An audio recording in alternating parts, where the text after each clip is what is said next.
You were kind all day. You were patient with the coworker who dropped the ball. You smiled at the stranger who took your parking spot. You wrote the gracious email to the client who didn't deserve a gracious email. And then you walked through your own front door, and the first person who loves you asked one small, ordinary question, and something in your voice went flat, or sharp, or just gone. Here's the question that quietly eats at a lot of thoughtful people, and almost nobody says it out loud. Why am I kinder to strangers than to the people I love the most? If you've ever driven home replaying the way that you snapped at somebody that you'd take a bullet for and wondered what that says about you, stay with me because the honest answer is more interesting and a lot less shameful than you're just a hypocrite at home. We're going to look at what's actually happening in that moment at the door, and we're going to talk about what to do with it without turning your home into one more place you have to perform. I'm Brett Ingram, and this is optYOUmize, a show built on one idea. Real optimization isn't about squeezing more out of your day. It's about building a life that's actually yours. Let's get into it. Okay, so today we're sitting with a pattern that's almost universal and almost never discussed honestly. The fact that so many of us save our best manners for people we'll never see again and hand our worst moods to the people that we'd never want to lose. I want to be clear up front about the lens that we're using. This isn't a lecture about being a better person. It's an honest look at why good, loving people do this and what it actually reveals about where your energy is going. So sometimes we don't really have a conflict at home, but there might just be something little. Somebody left a dish in the sink instead of putting it in the dishwasher.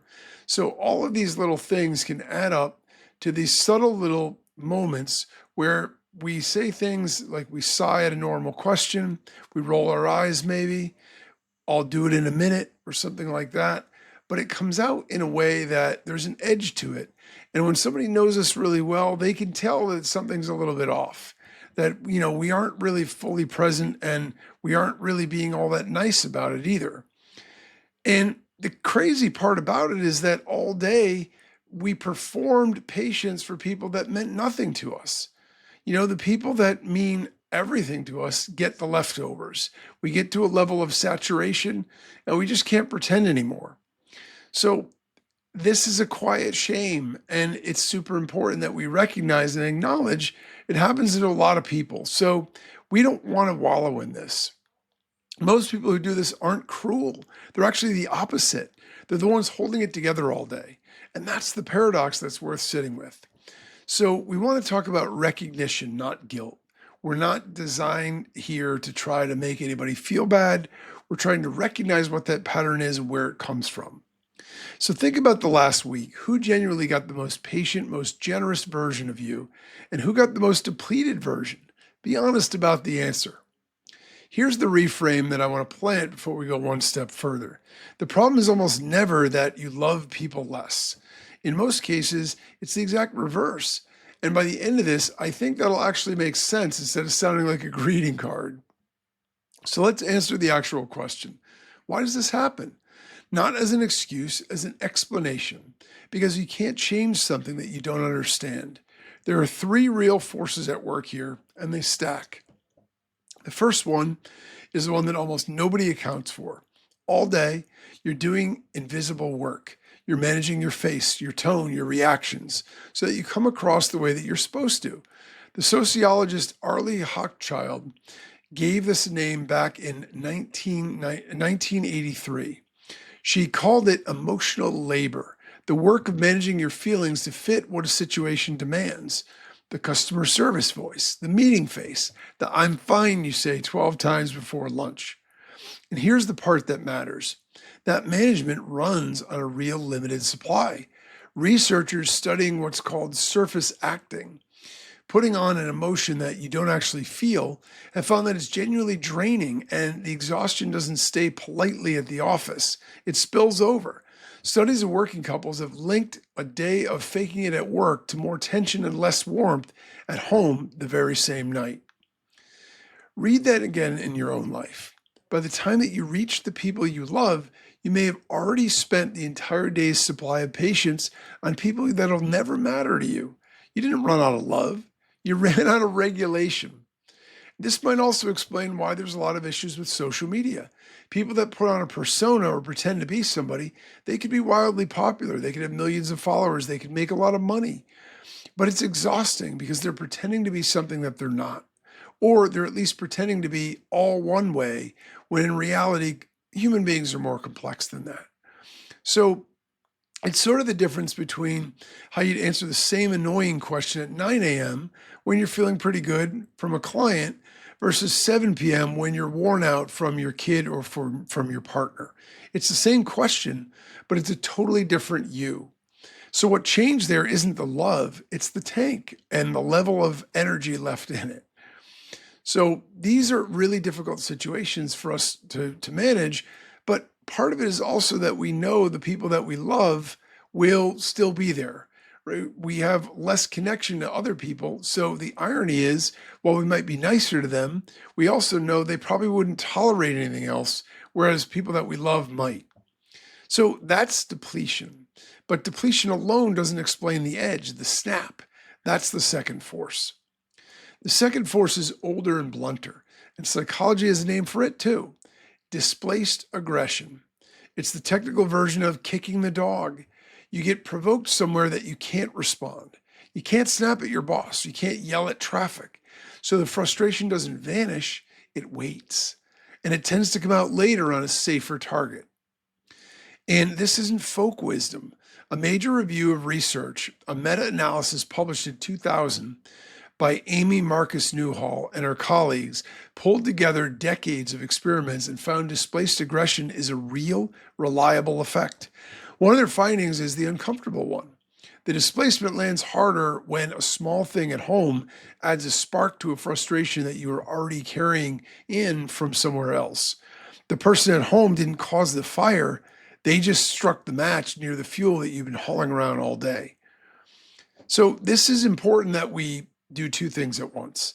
We want to feel okay about this and be reassured, but we also don't want to excuse it because it's not a great thing to do, but it does explain the pattern. We're just not licensing it as okay.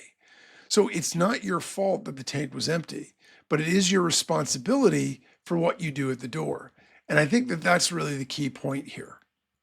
You know, maybe the meeting that went sideways at 4:45 and then the completely unrelated, have you seen my keys at 6:15, gets a response wildly out of proportion to keys.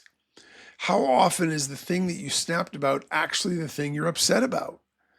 And that brings us to the third force, and this is the one that flips the whole story. Here's the third force, and it's the one that turns this from a story about your worst self into something more honest. You're short with these people because, in part, they're safe. Attachment researchers, going back to John Bowlby and Mary Ainsworth, describe the people closest to us as a safe haven, a place you go to be soothed when the world has knocked you around. And a safe haven, by definition, is the one place that you're allowed to stop performing. You don't brace, you don't manage your face, you exhale. That exhale is the whole point of intimacy. It's a good thing, but here's the trap. The same relationship that lets you finally drop the mask is also the relationship where your unmanaged, depleted, end-of-day self shows up with nothing left to filter it. The safety that makes love possible is the same safety that makes it the place that you leak. That's the emotional turn. And so it's super important to internalize that and think about that for a minute, because it's really powerful, it's really profound, and it's really important. The people that are getting your worst are getting it partly because you trust them not to leave. It's not an excuse, but it is a very different story than I'm a fraud who's fake nice to strangers. So you're not two-faced, you're wearing a mask all day and taking it off at home. The taking it off is healthy, but what you take it off with is what the problem is.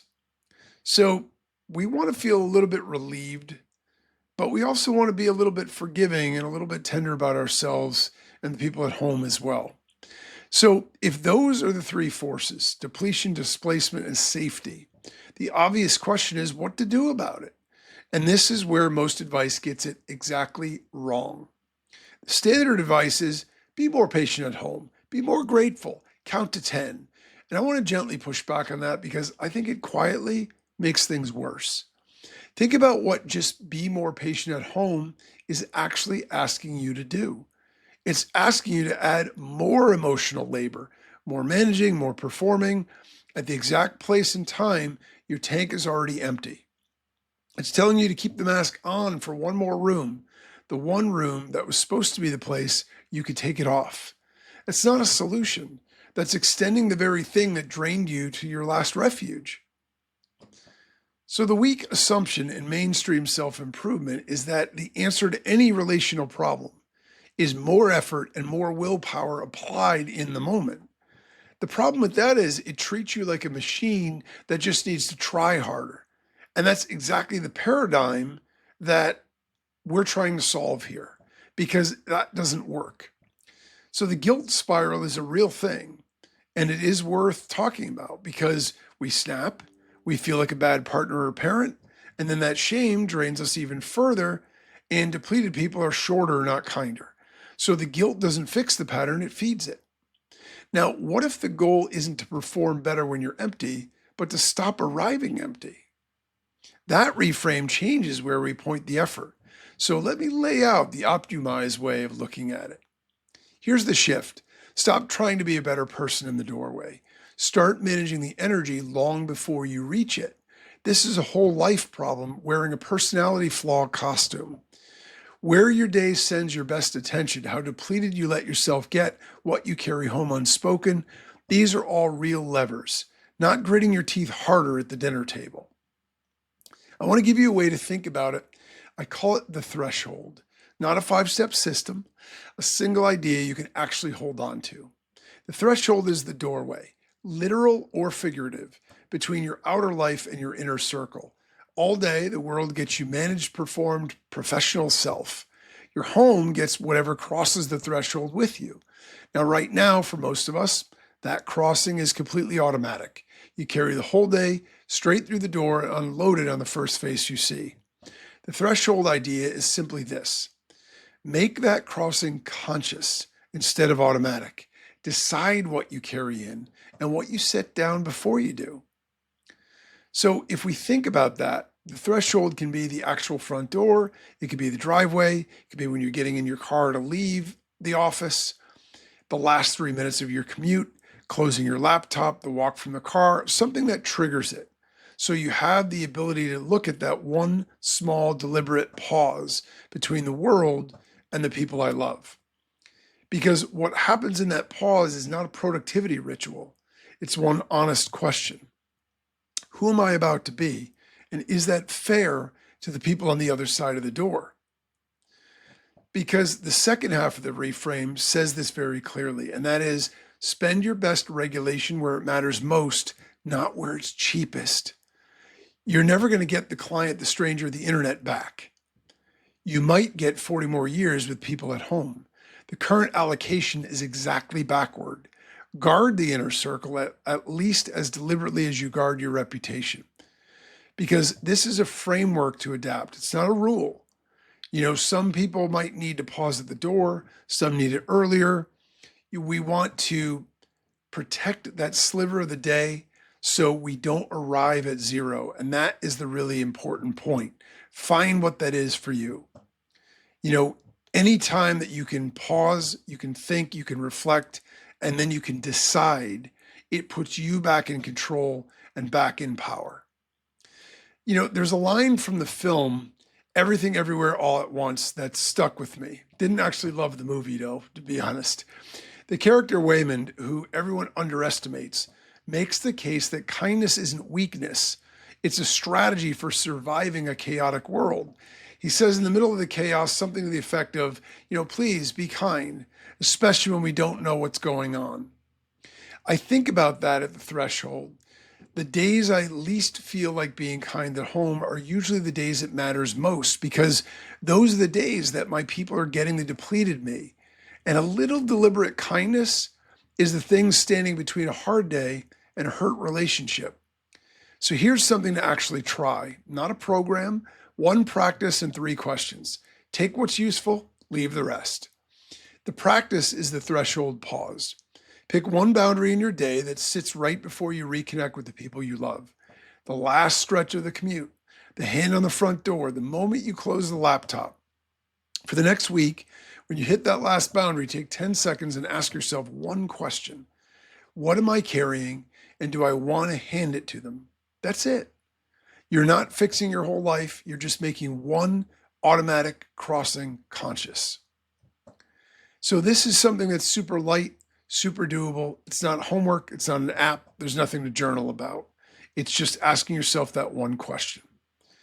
And so when we set that down and we think about, I'm going to leave this at the door and I'll reconnect with it tomorrow or whatever the case may be, that gives us the power to be our best selves for the people that we love. Sometimes it might be literally saying to people and being explicit about it instead of pretending or hiding, I had a rough day today. I need 10 minutes. It's not about you. I just need an opportunity to decompress. Because naming it is often enough to keep it from leaking, and it allows people to understand that we need space because we've asked for it. And then sometime this week when it's quiet, sit with 3 questions. 1, who consistently gets my most patient self, and who gets my most depleted self? And how did that happen? 2, what am I regularly carrying home that actually belongs to the day, not to the people at home? And 3, if a stranger got the tone I used at home last night, would I be embarrassed? And what does the honest answer tell me? So these are really important because they help raise our own awareness around it. What would change this week if the people that you love got even your second best instead of your leftovers? Now, let me be honest with you about the edges of this because I don't want to hand you something too tidy. This is not a call to perform calm at home or swallow every real feeling. Intimacy needs honesty. The goal isn't a fake pleasant partner. It's the difference between sharing that you're depleted and dumping the depletion on someone. We've all been on both sides of that, and we know what it feels like. One is connection. The other is collateral damage. The second caveat is we want to do this without hedging because none of this is going to excuse cruelty, contempt, or anything that frightens the people that you live with. I was tired explains a short tone. It doesn't cover harm or, something that's abusive, obviously. And so if home has stopped feeling safe for the people, that's a different conversation. Caveat 3, sometimes the snapping isn't a threshold problem at all. Sometimes it's a signal that the load itself is genuinely too much. The job, the schedule, the caregiving, the year you're having. The pause at the door isn't going to fix a life that's structurally over capacity. So if you're chronically arriving at 0, the real work may be upstream in what you've said yes to. And that's a whole nother episode. But notice at least if that's you. So we just want to be honest. We want to be grounded about this. And we want to be transparent because that is going to be the thing that deepens our relationships instead of potentially harming them. So hold this loosely. It's a way of seeing the problem, not a rule to obey. The point isn't a perfect performance at home. The point is that the people you love stop being the ones who absorb your hardest days by default. So let's come back to that moment at the door. You were kind to strangers all day, and you walked in and gave your worst to the people you love. And I hope what you take from this is not one more reason to feel like you're failing at home.